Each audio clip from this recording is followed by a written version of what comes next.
All right, guys, in this video, we're going to talk about exactly what you're going to need to make these overnight oats. I'll give you the step-by-step process, and then we'll go over some different variations for how you can really make this your own recipe. And you want to stick around for the end because then we're going to go over the different topping variations that you can utilize. All right, let's get started. Okay, so we're going to need a slow cooker, at least a 4, if not a 5 quart. I believe this one's a 5 quart. And then you'll need a measuring cup and a larger measuring dish for your water. And lastly, we're going to need some whole unhulled oats. You can also use steel cut oats or old-fashioned oats, but I tend to prefer these unhulled organic gluten-free oats because they are the least processed, which means they're going to be the most beneficial for your health, the most conducive to weight loss, as well as they just tend to taste better in this recipe, I think. So I can't find these in any store around me. I'll actually link below the merchant I use online if anybody's interested, especially those of you who are looking for gluten-free oats, because I know those are very difficult to find. But in general, unhulled oats are very hard to locate in any grocery store. I tend to make a huge batch of these every week, so I'm going to use 2 full cups of these unhulled oats, which would entail twice the amount of water. So I'm going to be using 8 cups of water, but here I have 4. So we're just going to double up. But you can make as many or as little of these as possible, but do note, the less processed your oats are, the more water you're going to need to utilize in this recipe. So some other things that determine the amount of water needed are things like the amount of oats you use, obviously, and then how creamy or dry you like your oatmeal.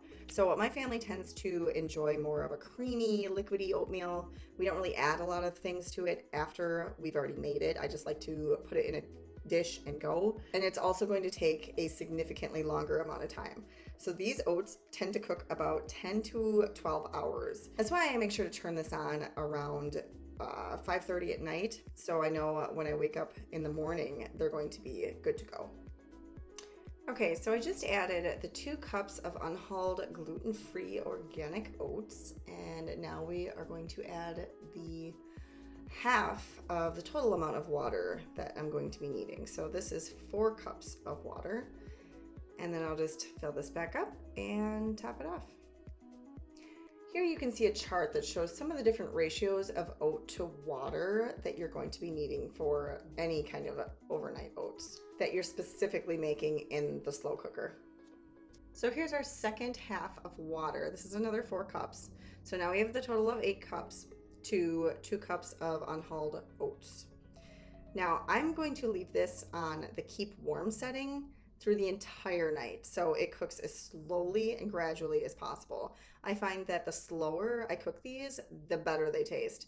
For whatever reason, when I make them on the stove or I turn it up higher, it doesn't have that same deliciousness that you're searching for.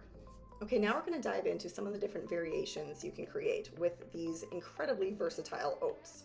So sometimes I can throw red lentils into my oatmeal and that'll add some additional protein.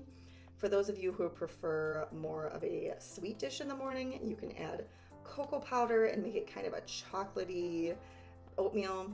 And for those of you who prefer savory, sometimes I add things like mushrooms and tomatoes and spinach, nutritional yeast, turmeric, cayenne pepper, just to add a little spice and a little, variation. And other times we can add sweet potatoes, squash, or even pumpkin.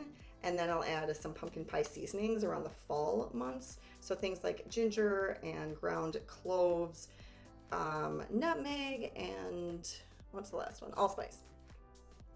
And then the toppings that you can put on your oatmeal are completely endless. So typically I'll just put some mixed berries, some frozen mixed berries into my oatmeal because those are the most highly antioxidant containing of all fruit. So they're the most beneficial to your health and they have tons of weight loss benefits.